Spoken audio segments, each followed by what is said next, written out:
Welcome back to another episode of At Home with Founders, where we peel back the curtain on what it really looks like to build a business, a life, and a legacy from the ground up.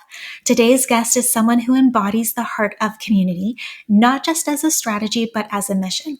Inbal Claudio is a three-time founder, a mom of three, passionate about creating and fostering communities that empower female founders at every stage of business.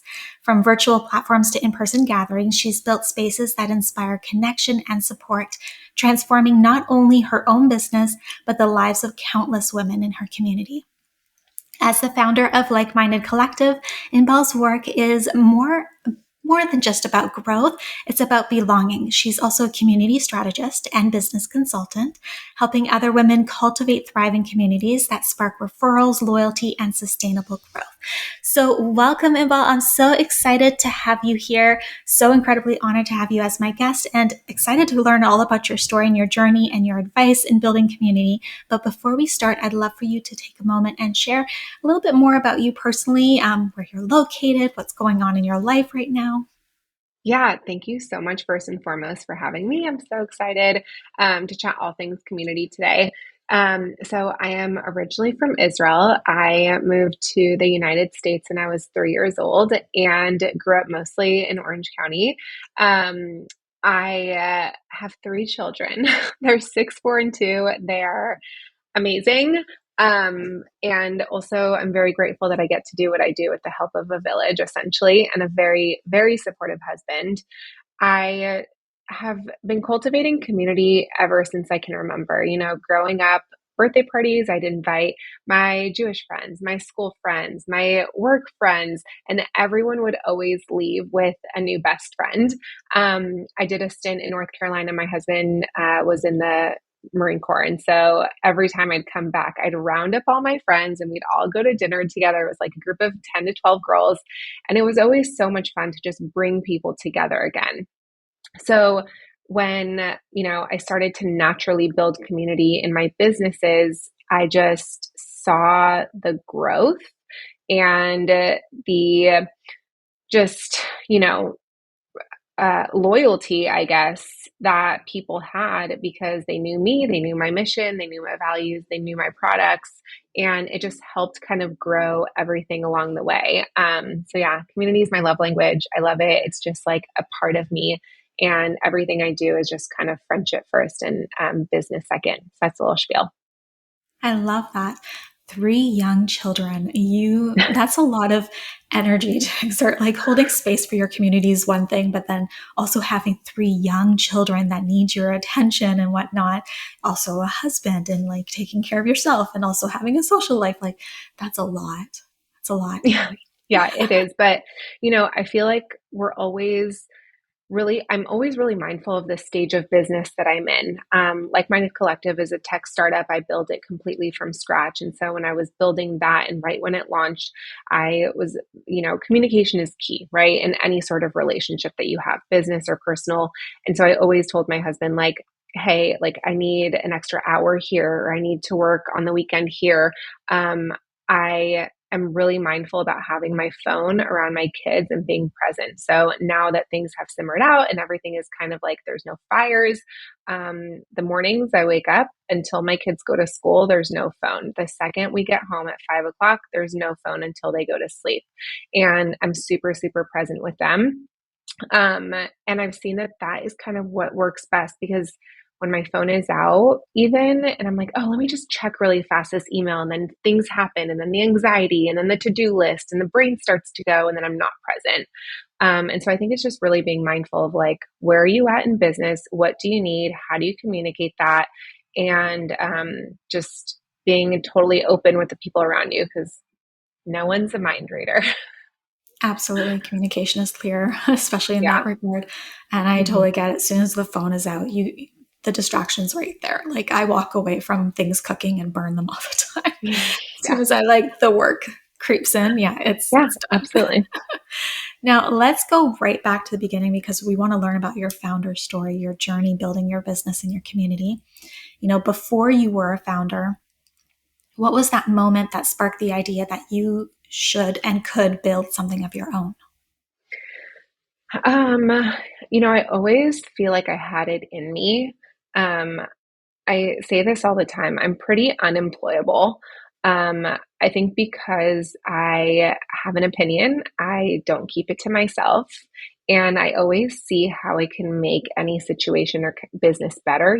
That's what comes with being a community strategist. My brain is always moving on, hey, you can do this better. Have you tried this?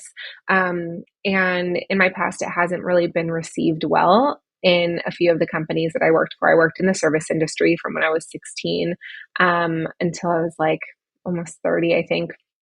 And so I always had that mentality. And I eventually got my real estate broker's license and I started my own brokerage. And that was really great. I just did not like real estate. I loved working for myself, did not like real estate. I didn't like relying on other people to make a transaction go through and then be the bearer of bad news when things were out of my control, especially with friends and family. So I still had it for about 10 years. And then when I went back to corporate, I had met my husband and we decided about 6 months in that we wanted to start something of our own. And it was a candle company. And I just realized, like, wow, I still have revenue coming in from my job. I'm able to like do this candle company, do shows. Like I said, I built a community. So I was doing shows in my friends' gyms. I was doing farmers markets. My friends were coming. And it was really fun to do. And I was able to grow it and, in a way that felt good for me. And so that's kind of how it led. I knew that I always wanted to start my own business. I knew, like I said, I was kind of unemployable. And that's eventually how I started my brokerage and then eventually the candle company, and everything else kind of stumbled after that. What sparked the idea for the community? So my candle company was going really well. I still have it today. And I was doing in-person and shows and in-person events in Orange County, California. My husband got selected to be a special operator for the Marine Corps. And so we were stationed now in North Carolina. So I had to move to North Carolina. I built my community there again, started to do in-person shows and everything. And then my first daughter was born. And that's kind of when I felt isolated because I needed to move from in-person events to virtual. And I just did not know how to do that. I had tons of friends, but none of them were entrepreneurs. And I felt like everywhere I looked, people just looked at me like a dollar sign. Buy my course, join my program, join my platform, join my Facebook group page, but don't talk about your business. And I hated it. I really just wanted to find a space where I could find business friends and we can grow our businesses together. And that's where the idea for Like Minded Collective came about. And so when my daughter was 3 months old, I got the idea. When she was 6 months old, my husband deployed for 6 months. We moved in with my parents. And that's when I started. I hired a developer, eventually fired him and three others, but launched the social networking platform just for women entrepreneurs 2.5 years later. And now we're at like 3,500 women from 45 plus different countries. And it's still free to this day to join. That's amazing. Wow. I 100% relate. I think it's hard as like somebody working from home, always being home because obviously I can't work from a coffee shop. It just does not work for me. But then you're so isolated and we Mhm. don't always have a lot of people that understand and can have the conversations that we want to be having and stuff like that. So I totally get that need. That's essentially why I started creating my own events is you want to get in the Yes. room with people that are at your level and that can have the same types of conversations that you're needing and you can connect and just like be on the same page. And it really helps when you get those slumps, which you are going to go through in certain seasons, so that you can keep going and stuff because you have that support system there. Yeah. And I always tell people community solves all of your business problems. You have lead generation, retention, loyalty, growth, and it also helps with support for yourself when you're having those moments where you're doubting, like, is this making an impact? Do I continue? And you have these women who just support you fully, and all you need to do is be a little vulnerable, and they will kind of like lift you up and help you, right? Um, the hard part is that so many communities, like I said, when I was trying to find one, the community builder puts themselves first and foremost and doesn't let anybody else, have the mic and talk about their business. And so it's very important to find a community or create one, which is what we did, that puts the community member first and foremost and allows other people to showcase their businesses and grow their businesses together and connect and really genuinely want to see other people succeed. So yeah, it's community is key, especially for yourself, right? To keep going. I love that. And I love that what you said about, putting other businesses at the forefront as well. Like it's a community. It's not just somebody leading it and being the front runner type thing. It's a connection, or like it's a group of people, and they Mhm. all kind of need to have a seat at the table and be able to speak up and like share what they're doing and whatnot as well. I love Yeah, that it's approach. when we work with people on community building, the first thing we ask is like, what is your dream? What is your vision for this space that you want to create? And I mean, 60, 70% of them, it turns out that they're not in their head. They say community, but they're really truly building a group program. They're teaching, they're going in, they're facilitating, they're not giving, other people the opportunity to do breakout rooms or collaborate and so it's really important to define what community is, right? It's not about you. It's about how you make other people feel. Do they feel seen? Do they feel heard, supported, appreciated? You are the one that facilitates that and brings people together. It's not about you. It's not about your expertise. There's group programs for that, right? There's coaching, there's one-on-ones. But it's truly not about you when you want to create this community. Absolutely. I remember saying that at my first event. At the end, I'm like, I'm just here to facilitate. I'm just here Yeah, putting it all together and getting it organized. Like it's all you guys that are making this the success that it is. Like it's all about you exactly. guys. Yeah, and Yeah. it's our job as community builders to find the people who fit the mission and the vision and bring them in so the other women can collaborate and they can feel supported too, right? Like that is what we do behind the scenes is like, wow, this person seems like an amazing fit. Like, let's bring them in. This woman feels like a great fit. Let's bring her in. Oh, this person could help this person out in my community. Let's bring her in, that's what we do. That's where the power comes from, investing in the right community that has the community builders. Mindset is all about the members. 100%. Like I've spent countless hours scrolling through their social media, getting a vibe for who they are, how they show up, Hmm. like all that type of stuff before I send them an invitation. I want to make sure Yeah. that they're like the right fit for that community and they're going to be able Hmm. to bring the right energy into the room, which is so Yeah. important. So Was important. there, yeah, it makes or breaks the room. I've had events where like maybe it wasn't as great, and the energy wasn't like exactly the way that it should have been. And it totally affects the entire event. Like it Totally. really does. You can tell the difference when you get the right people in the right room. Yeah. Um, And that's why let's what we talk. do is not easy. No, it's not, and it takes a lot of time. Was there ever a moment where you questioned if you could keep going, like if you should keep going? And then, how did you handle that moment? How did you navigate that and pull yourself through it? Because obviously you did keep going. Yes, I did keep going. Yeah, like I said, Like Minded Collective was free and is free now 3 years later. Um, Figuring out how to bring in revenue was the biggest hurdle for me because what I've learned is that when people have been in a free community for a very long time, it is very hard to get them to convert. So, when I launched my in person community, I didn't do anything for free. It was paid right off the bat, and there were opportunities for people to drop in, but everything was paid. Because, like we were just talking about, right? We put so much time and effort and heart into the community. So, that was a really big hurdle. For me was kind of not bringing in revenue, trying out different membership models, but what did work and kept me going is doing market research and really talking to my members, the women who showed up religiously, and seeing what they wanted, what works for them, what they wanted changed, and just never stopping the conversation. You know how important market research is, right? Talking to your members, and it goes with making them feel heard.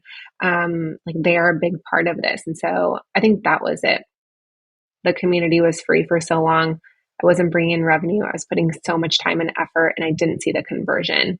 So that was really difficult for me, but we eventually got it down.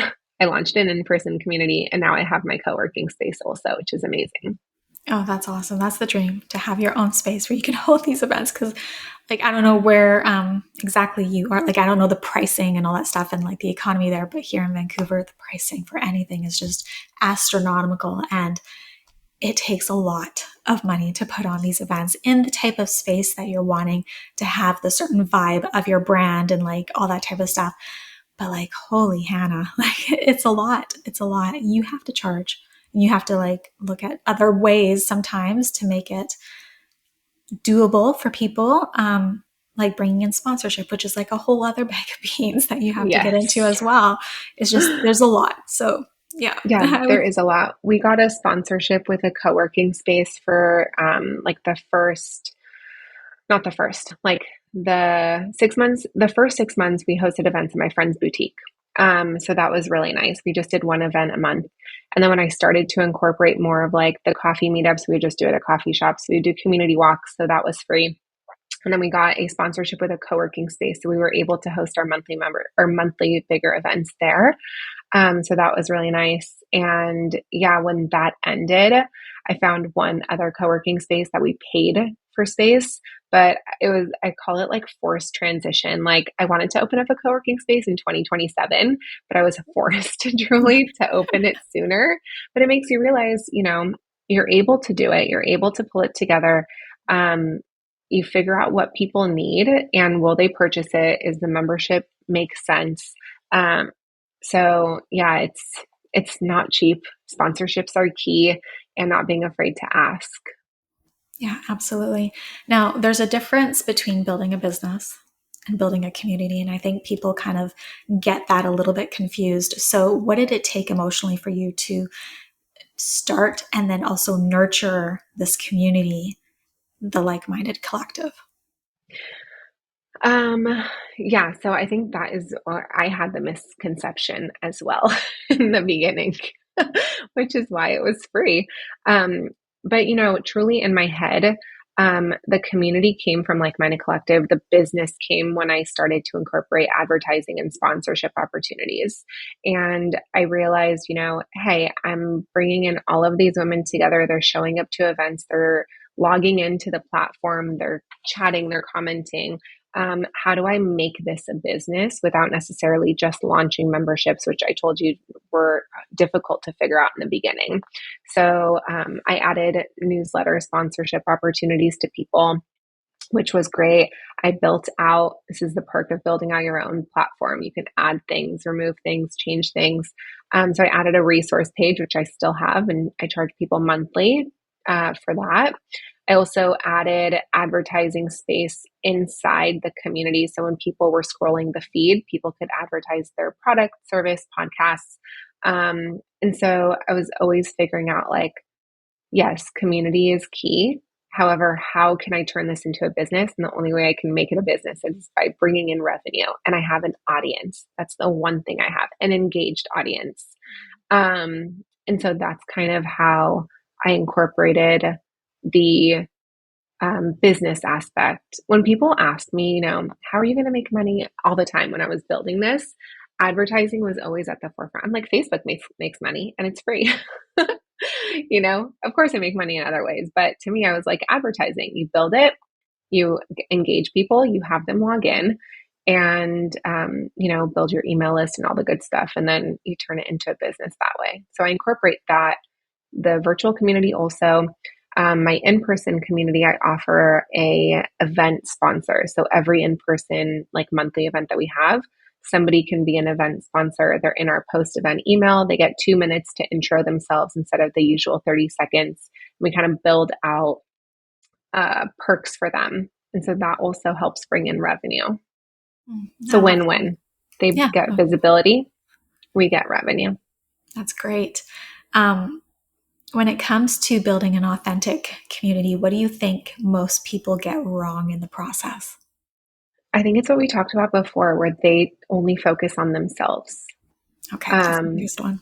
Yeah, I think it's like Facebook groups, right? Where let's say a copywriter starts a Facebook group and they started it to promote their own business, their offerings, their events.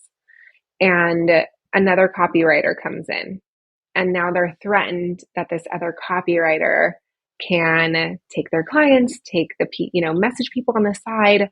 And I think that's where people get it wrong, where you start community only about yourself. Whereas I have my close group of friends, we're all community builders, and we have done programs together. We started a mastermind together. We do in-person retreats, just us four, because we know each other's businesses inside and out, and we do the same. And so I think that's where the hurdle comes for people, where it's like the only way that you can make an authentic community is truly by letting people talk about their business, where they don't feel like they're being silenced. Like I was saying in the beginning, where I would join Facebook groups and you're not allowed to post about your business except for Saturdays in this specific Facebook post between the hours of 12 and 3. And when I started Like Minded Collective, I was like, post whatever you want. As long as it's about your business, you can promote it as often as you want. And I've never had anybody post too much, be spammy. It's never been an issue because I just give people free reign to promote whatever they want because I know that it could probably help somebody. And so I think that's the biggest thing is just don't make it about you. Really give people the mic and the opportunity to talk about their business, their life, and make people feel safe doing so. Yeah. I mean, that probably helps that you're attracting the right people into the communities that are being respectful of these platforms and using it the right way. Yeah. And, like I said, my mission is friendship first, business second. So when we do in-person events and people really focus on friendship, like I said, going out to lunch after and, all this stuff, people who just come for an ROI very quickly don't see it. Of course, it comes in the long term. Like people are signing clients on their like community walks and stuff because they already know each other and like, oh yeah, I have a brand shoot coming up. Oh, I have a mini shoot coming up. I have 10 spots. I haven't marketed yet. They're like, oh, I want one. And so yeah, it's really the people who are not a good fit and just out for themselves. They don't really stay long. They kind of, not really getting the ROI, but they don't know, right? Community takes a while. People get to know you. They get to know your values, what you do. And then eventually there will be an ROI. Yeah, absolutely. I 100% agree with that. And I've noticed it in mine as well. And you immediately can spot them out. Yeah. Yeah. Which is pretty funny. Yeah. What is something that no one prepared you for when you started planning and hosting events? And aside from the whole revenue factor and the cost associated with it. Yeah. What did no one, that's an interesting question. So I'm truly an introvert. And I think because I'm an introvert, it's easier to host events than attend because I'm like, I know what to expect. Yes, you just nailed it. I've been feeling that way and I couldn't figure out why. Yeah. So I don't have to go up to anybody and have that awkward conversation because I'm like, I know everybody. I'm greeting people at the door, right? When people come in. So it's easier for me. And however, on the flip side of that, like I have to really take care of myself prior. Like I've had our monthly events are 3 hours long. They're from 2 to 5. We do like introductions, a workshop, and then we do small group breakout sessions. And I used to come home with migraines after because I'm like anxious and excited and like talking to so many people. So like I needed to figure out how to nourish myself prior. So now I like make a very nutritious lunch prior and making sure that I'm drinking enough water throughout the day so that I'm like preparing myself for the mental exertion essentially of facilitating this event, you know.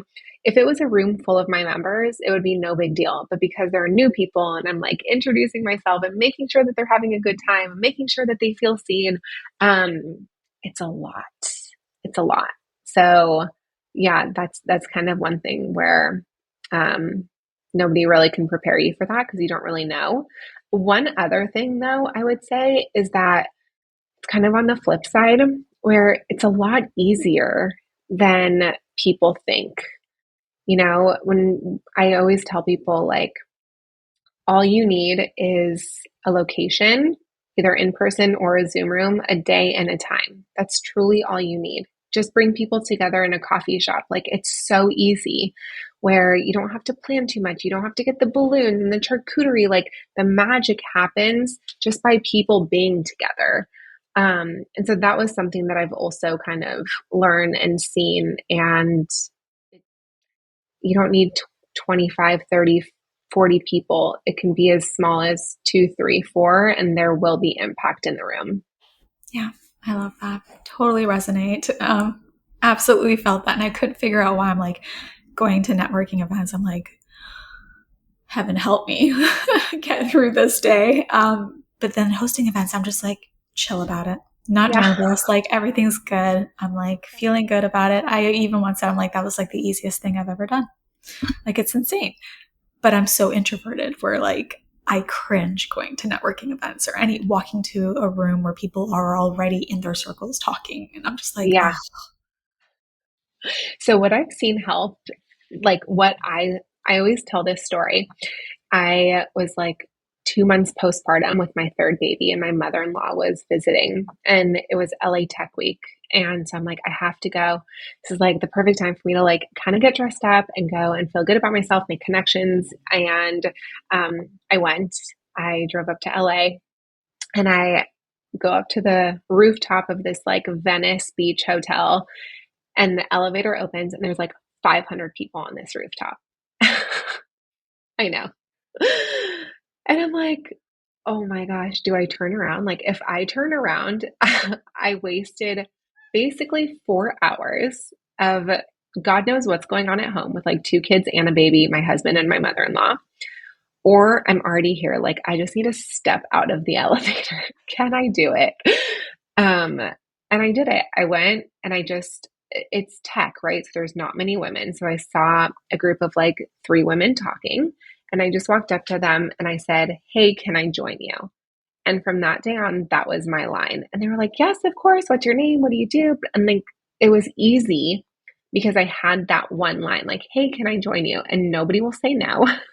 So it's like a no-brainer line to use whenever you're in a situation where you're like, oh my God, do I turn around and run?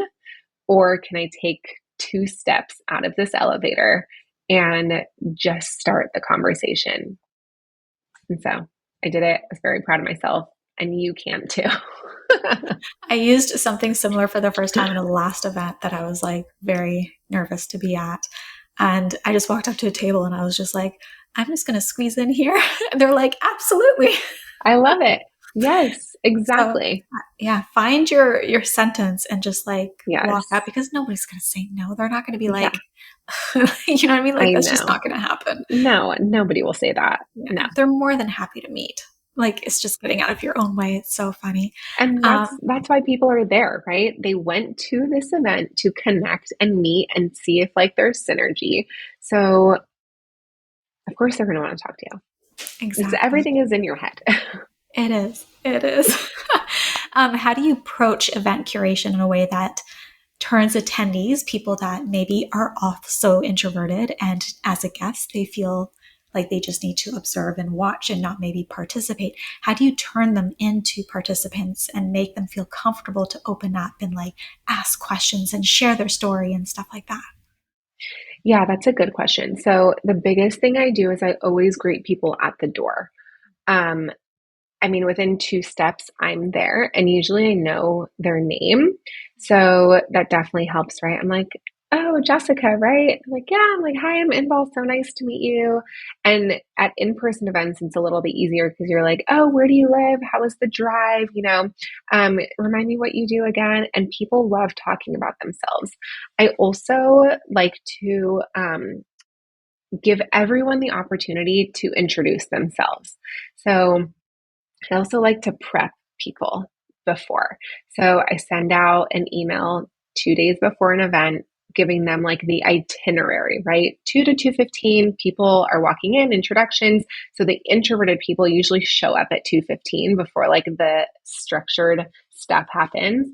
And then I say, we're going to do introductions. So everybody gets a chance to do a 30-second introduction. This is a group of very welcoming women. This is also your time to practice. So if you want to write it down, use your phone, read it from a piece of paper. This is the perfect opportunity. So I give people the permission, I guess, in quotes, to practice, right? To be vulnerable, to know that these women are truly just out there to help. And this is the place to practice. And then, we go into the workshop, I do the description, follow the speaker, blah, blah, blah. And then we do breakout sessions. And I always preface every event by like, come and go as you please, right? Take and leave what you want. This is for you to utilize however you see fit. Like members will message me like, oh, I can't be there till 4. Should I still come? I'm like, yes, of course. Like, just come on in. It's totally fine. So that's kind of what I do. I prep people prior, and I always give people the opportunity to speak. And then I always open the opportunity for questions. So, like, if you have any questions, either reply back or send me a voice note on Instagram. Like, I'm here for whatever you need. As far as virtual events, the same thing goes. I always have people do introductions, regardless of how big the room is. Sometimes we do breakout sessions, but every single person gets to talk. It also helps with just having people turn their camera on, right? So engagement, and that just helps the speaker. It helps retention. When people see other people nodding their heads in this, they see possible friendships, people are chatting. So yeah, that's kind of what I do. I love that. And I do the same with mine. Like, obviously I know them because I've stalked them online in order to Yeah. invite them and stuff. But I'll always create a document that has all their pictures and their names and give it to my co-host, my right hand lady. And I'm like, just so that you know who's coming in, because we need to welcome them by name. But then I also introduce them to every single guest that's in the room, Oh, cool. so that they don't have to worry about that. It's kind of like off the table, and then they can like choose who they resonate to like continue the conversation with when they first get there. Yeah, I love that. Make it It's so easy for them. important. Yes. Yes. Yeah, absolutely.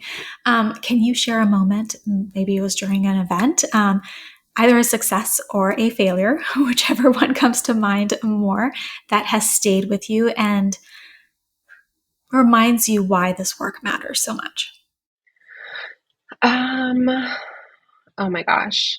I don't think it's ever at an event. I think it's like when people meet up outside of the event for like coffee or for a walk together, um, something like that, or they're doing a collaboration together, or they're on each other's podcasts. Like, that is a win for me. That's like, wow, this is working. I remember the first time. So, like I said, Like Minded Collective is virtual. And when I first launched it, there were these 2 women who lived in Massachusetts, and they went to go get a drink together, took a picture, and sent it to me. And it was the first one that like that has ever happened. And I was like, on cloud 9. I'm like, oh my God, that Instagram post where it's like every time somebody buys a product, like a business owner does a happy dance. That's literally me. Like, I was doing a happy dance. I was like, oh my God, showing my husband. That truly is it, right? The events are great. People connect. They have so much fun. But it's what happens outside of the events that truly make it like so worth it and rewarding. On the flip side, there was an event that I did. So we're in Orange County. And we get people from LA and San Diego driving to our events. So for a big chunk of time, I was doing like a coffee meetup in San Diego. And I was like, okay, I'm going to do a coffee meetup in LA also. And two people showed up to my coffee meetup in LA. And at first I was like, oh my gosh, like the introvert in me is like freaking out because I'm like, oh my God, are they going to have like, are we going to have enough conversation? There's like only three of us. Like, what are we going to talk about? And it was amazing. They ended up becoming really good friends. I remember one of the girls said, she's like, I'm so sorry you drove up here for like two people. And I'm like, please don't ever apologize. Like, I got to hang out with you guys and build our relationship because there were two people here. Like, this is so, so fun for me. Where usually I don't really get to go into in-depth conversations. And that's why it's so important, when people are working on building their communities, the fear that they have is like, what if nobody shows up? What if one person shows up? What if two people show up? And I always have to remind people like, never cancel an event, because what if the mom finally got a babysitter the night before and she is able to come and you're like, I'm sorry, the event got canceled. Like, never cancel an event. And those like one person events or two person events are so impactful for the person who is there because they get to talk to you and then they're going to refer more people your way because they get to know you as a person. So it was one of those like, oh shit moments to like, oh my God, this event was amazing and driving home on cloud nine. Oh, I love that. And I love that you said that it's more so about what happens after. And I 100% agree. Like, that's just like the catalyst, the thing that's like to create what's going to happen next. And I totally resonate with the fact that like when you see people connect afterwards and form these friendships that they met from one of your events, it's just so great. Like, such a great feeling that you were able to connect them and be a part of that story. Yeah, we have this girl in our community that's going in our in-person community that's kind of going through a rough time right now. And she's like, I feel so supported, like people are reaching out. Like she asked me to kind of deliver the news to people. And people have reached out. They're connecting with her. She's coming here. Like we all had lunch with her yesterday. So it's things like that where, yes, this is a business. Yes, it's community. Yes, there's a dollar sign behind it. But truly like, it brings friendships, right? Like she feels so supported and we actually care about each other and we're friends and we hang out outside of this. And so it's those special moments that really are like, wow, this is just, it goes beyond a transaction. And that's the goal of creating community, is to make the people feel like, this is not just a transaction. This is actually like friends, Yeah, this sisters. is your home. Yeah, Yeah, exactly. That's I what I love call the clubhouse. I'm like, you guys, I'm opening us a home. I'm making a home for the women of like-minded OC. That's really what I tell people. I'm like, this is it. There's a girl here, Keisha, who's like, she's here every day to co-work. She's amazing. She's a brand photographer, and she's like, oh, can I do this? I'm like, Keisha, this is your home as much as it is mine. You're here as much as I am. But yeah, it really is. It's a home. I love that. Now, you're a mom of three. Can you talk about motherhood, how that's shaped you or even complicated your role as a founder and a community leader? Yeah, it's so interesting because like my kids know my girl. So I have two girls and a boy. 6 4-year-olds are girls, and my 2-year-old is a boy. And my girls go to school, and we have an amazing nanny who I call her like the MVP of my life. She is with my 2-year-old. He's starting school soon, but I tell them like, oh, mommy has an event today. Mommy has this. They've been to the clubhouse from day one. So like, this is their little sanctuary. They love the snacks. And it's just so cool to see. And on the other hand, it does complicate things, like my daughter's out of school on June 3rd. And so I have to figure out like how to come here and open and then go there. And then do I have meetings? And, it complicates things because your time is cut in half, especially when you're building community and you have events. It is difficult. However, my husband brought my girls here for the launch party for Clubhouse, and they were like sitting there and watching everyone. And it was so, so special to see, especially since I didn't have that um, example growing up, right? My mom, my parents were entrepreneurs in a sense, but my mom was home with us. And so it's different. So it's rewarding. It's also challenging, but I was talking about this on Instagram stories the other day, like probably 2 months ago or so when I was building this. When I had to go pick up my girls from school, I have like a hard stop to my day. I have to stop thinking. I have to stop moving and building furniture and painting because I have to go get my girls from school. And so it's great because for me, I'd probably be here 24/7 building and making sure everything is right. But having a hard stop is really beneficial for your mental health at times. So, yeah, pros and cons to both, Yeah, like absolutely. No. everything. Yeah, exactly. How do you fill up your cup? Like, obviously, you're putting out a lot of energy into your community, and you have to have the space to be able to hold that energy of the group and whatnot. You have your family and your kids and whatnot. What do you do that kind of fills up your cup so that you're able to pour into theirs? Yeah, I think because I truly feel like I'm just hanging out with my girlfriends, it's a lot easier. Like today we had lunch outside in the sun after our event. We had our co-working event. And so we were like, oh, let's go have like lunch on the lawn. And it was just fun hanging out. I make sure to get my workouts in. So Sunday, usually my husband goes golfing Saturday mornings. I usually work out on Sunday mornings and during the week also. So I'll try to work out, 5 a.m. sometimes. Fridays are usually like my free for all days. So I'll work out like midday. Movement is truly it for me. And then I really just listen to my body. Like last Friday, I went through some, business. I say like a boulder got thrown at me. And I couldn't concentrate on anything. So I just started cleaning the clubhouse, like vacuuming and cleaning. Um, but when I know that I'm not productive or my brain is somewhere else, I don't try to push through. I just kind of give myself the opportunity to either like close my computer, go work out, maybe book a boxing class to punch something. That always helps me.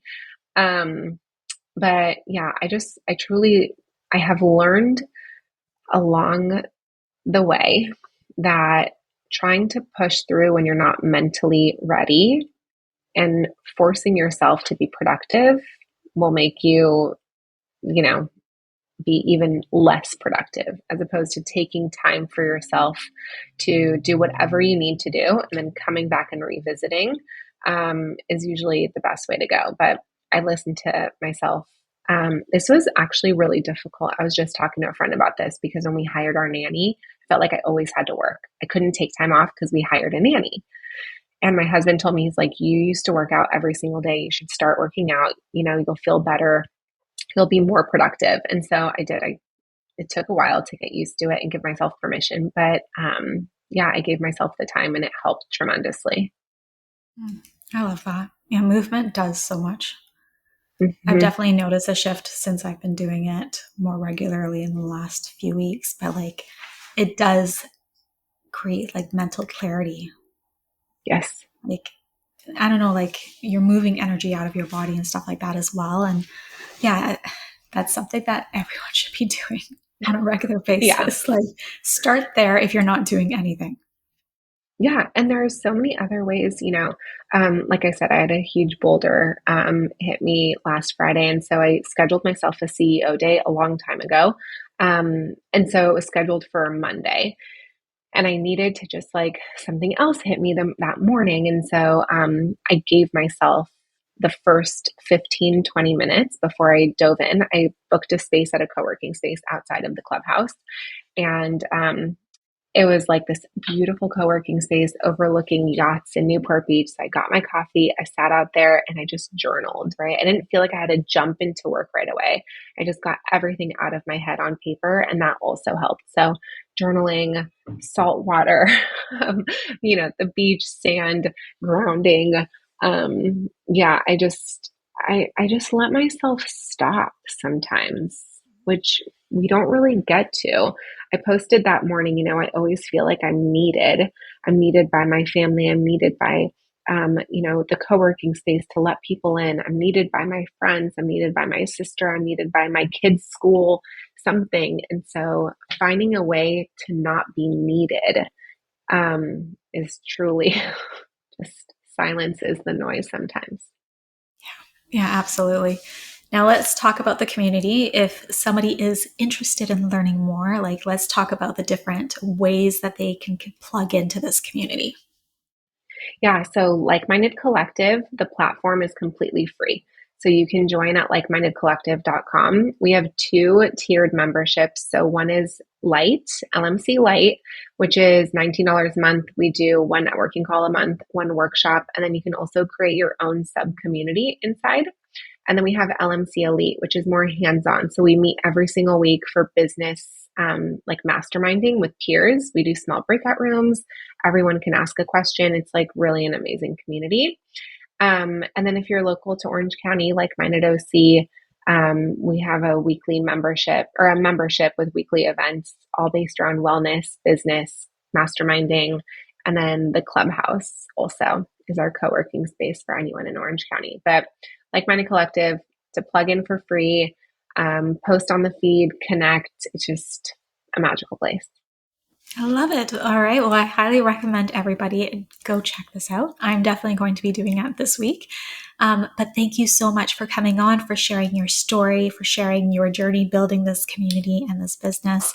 I've loved learning from you and definitely resonated with a lot that you shared, but hopefully this helps whoever is tuning in that might be interested in going down that road as well.